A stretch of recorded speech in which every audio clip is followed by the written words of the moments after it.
Syntel, conseil et ingénierie télécom vous offre l'UST Mag. Avec Marraine Adour Côte Sud, surfez à la vitesse max. 23 communes vous présentent l'UST Mag.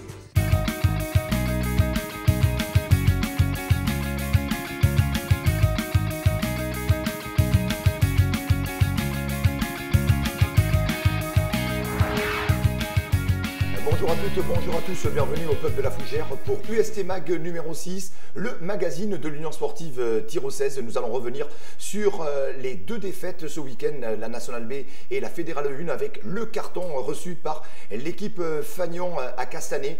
Pour revenir sur cette très grosse déconvenue à quelques journées des phases finales, j'ai le plaisir d'accueillir Guillaume Auguste, un joueur du paquet d'avant. Guillaume, bienvenue dans l'UST Mag. Ça ne sera pas toujours très rose dans ce magazine en ce qui concerne les commentaires du match. Bonjour, merci de m'accueillir. Non, mais il n'y a pas de problème, on est là pour ça, pour les bons et les mauvais moments aussi. On va analyser ça tranquillement.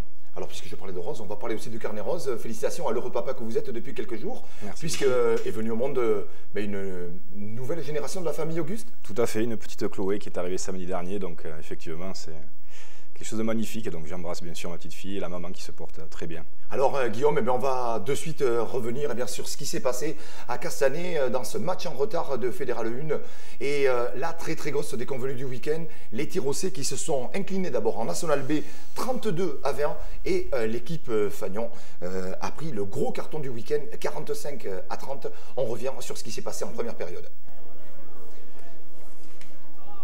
Alors là, ça commence par une bonne action avec le premier essai des Tyrossais. Là, on se dit que tout démarre bien avec une action tactique bien jouée. Tout à fait, une pénalité à 5 mètres de la ligne. Donc l'équipe adverse monte très rapidement et Julien Sgour a l'intelligence de jeu d'utiliser un petit coupé par-dessus. Bon, le rebond nous est favorable, mais un bel essai quand même. Alors là, on voit une belle prise de balle pour Castanet qui se met en place et qui va venir vous châtier dans ce qui est un de vos points forts, c'est-à-dire le paquet d'avant. Tout à fait, bon, c'est une belle pénale touche de leur part qui est malgré tout, on va dire, bien défendue à la base puisqu'on arrive à les mettre au sol. Bon, après, sur peut-être une petite erreur de placement, un talonneur très puissant arrive à marquer avec 10 mètres de course. Et là, une des grosses erreurs de ce match avec cette pénalité rapidement jouée par Paul Dubert qui cherchait complètement à l'opposer en coéquipier. Et puis il trouve un adversaire pour une course de 90 mètres et un essai en contre. Ouais, c'est un essai qui nous fait mal, mais voilà, on ne peut pas en vouloir à Paul. C'est quelqu'un qui c'est un joueur. Il s'est bien rattrapé là, voilà, sur cette action. Fait, ouais. Non, il a fait un choix et il assume. Bon, mais s'il le met dans les bras, ça aurait été magnifique. Malheureusement, ça n'a pas marché. Bon, et là, sur cette action, il manque un petit peu de soutien avec un ballon récupéré par Castanet, même si derrière, on le rend à nouveau au Tyrossais. Et là, avec la troisième ligne qui perfore la défense et qui va marquer. Romain Friand, très tranchant depuis quelques moments, franchit donc le rideau et nous fait du bien. Ça nous permet de revenir malgré ça à la mi-temps à 12 points, je crois. Donc, oui, vous êtes mené 35-23. Qu'est-ce qui se dit dans le vestiaire? Quel est le message des coachs? Le message des coachs, le premier, c'est d'abord de se calmer. Voilà. Donc, vous ne voulez pas que ça parte entre guillemets en vrille dans les vestiaires où tout le monde parle, tout le monde charre. Non, là, on se dit les choses, voilà, qu'il fallait se calmer, qu'on pouvait vraiment remporter ce match parce que bon, on a pris, je crois, 7-8 pénalités. Vous prenez 18 points en 18 minutes, voilà, vous prenez 6 pénalités, c'est énorme. À ce niveau-là, c'est énorme. On s'était dit des choses avant le coup d'envoi qu'on n'a pas trop respecté, des fautes de cadet, on peut dire ça comme ça. Et malheureusement, avec un buteur qui fait 100% de réussite sur n'importe quel coin du terrain, ça se paie cash. Alors Guillaume, on rentre de suite dans la deuxième période et on voit comment s'est passé ces 40 dernières minutes. Voilà, avec cette belle action avortée du 15 Tyrossais avec là encore une belle échappée bord de touche, mais voilà, ça manque un petit peu de soutien, il vient tardivement. Ça manque un peu de soutien, puis voilà, c'est un peu aussi un des problèmes de début de saison, c'est qu'on passe de suite par le sol. Voilà, mais bon. Voilà, belle pénale touche. Alors là, voilà, ça c'est un des points forts de Tyrosse.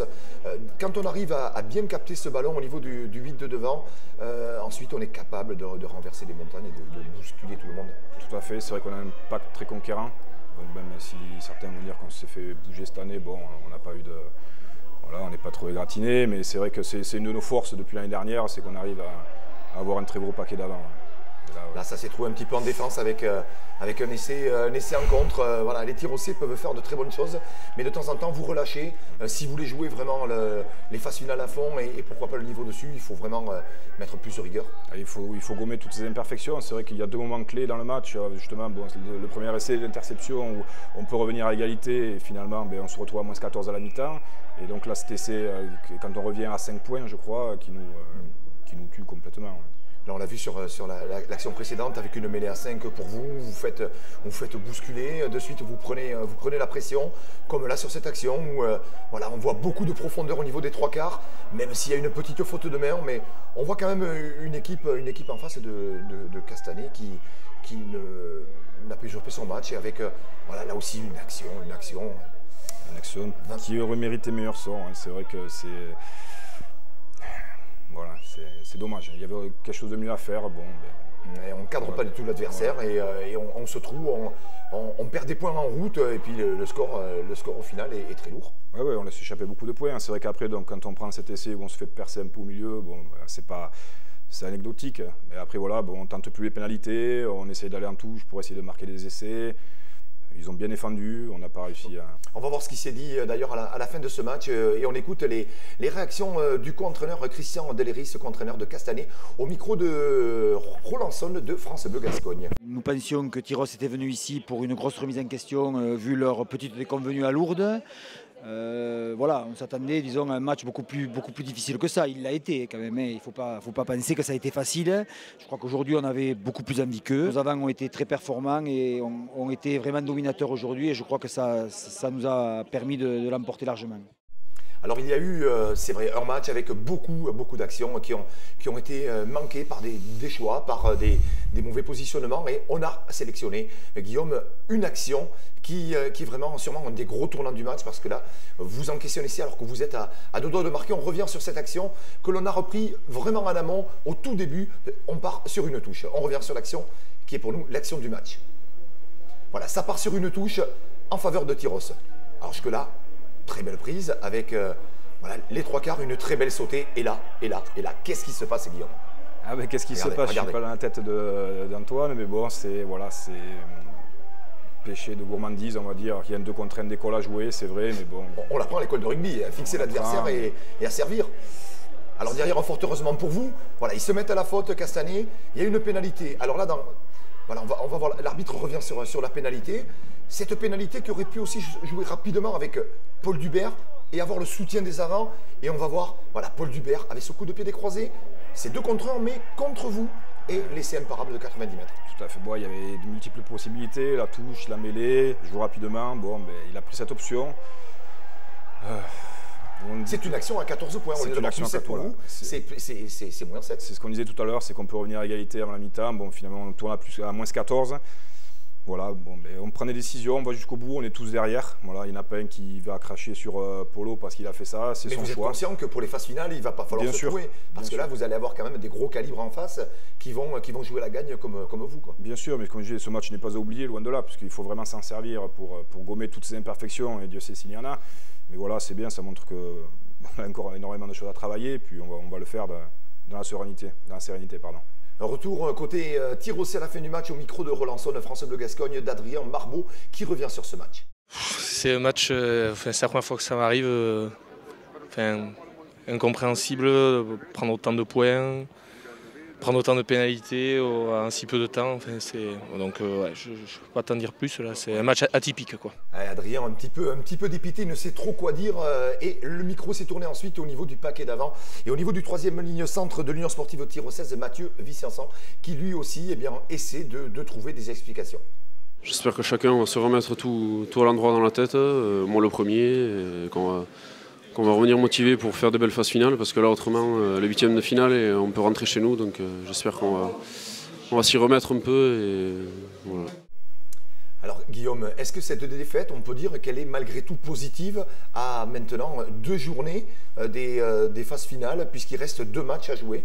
Même si vous n'avez que 9 points, attention, Tyros peut mathématiquement encore terminer 2e de la poule. Tout à fait, c'est pour ça que je disais que ça va être bénéfique, parce qu'on va pouvoir bien travailler. Voilà, bon, c'est une défaite qui fait mal encaisser, forcément, parce qu'on voulait vraiment aller gagner ce match. Maintenant, bon, malheureusement, ça ne s'est pas passé comme on voulait. Avant de continuer dans ce magazine UST Mag numéro 6, on laisse glisser une page de pub et on se retrouve avec Guillaume Auguste au pub de la Fougère.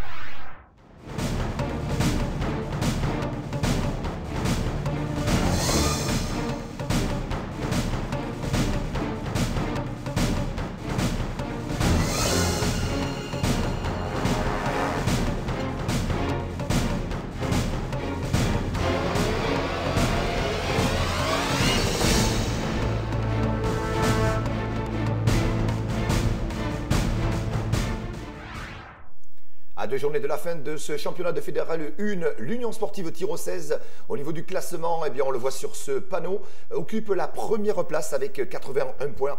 Castanet talonne de très près à 9 longueurs. Et toujours possible pour Castanet eh bien, de s'emparer de la première place. On voit que au niveau du bas de tableau, c'est l'équipe de Orthez avec 26 points qui est donc lanterne rouge. Maintenant, déjà, on visionne la prochaine journée du 17 avril avec le déplacement de l'Union Sportive Thiro 16. On voit le panneau.